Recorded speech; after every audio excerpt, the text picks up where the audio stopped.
Hammaga salom. Sizlar bilan Shohruh o'qituvchiyman. Bugun oila qurganmiz. Xudo xohlasa ko'payish niyatimiz bor.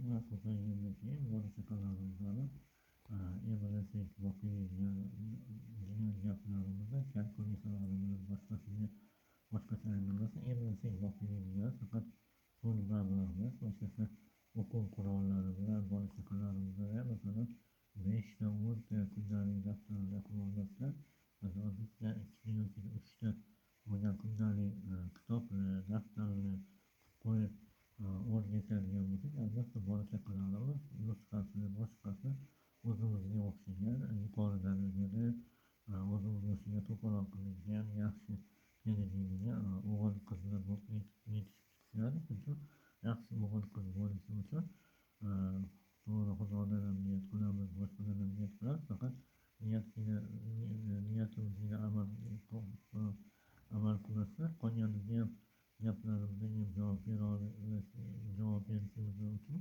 shunaqa tarbiyalab qo'ysak, shunaqa holatda tarbiyalagan bo'lsak o'g'il qizlarimiz albatta Toshkent O'zbekiston shaharimizdagi viloyat bo'ladimi, qishloq bo'ladimi, qanaqa pasportga ega bo'lgan shaxslar bo'lishidan qat'iy nazar hamma joyga bemalol kirib yashay oladi. Agarda ota-onasi shunaqa kundalikda bizaniki darajada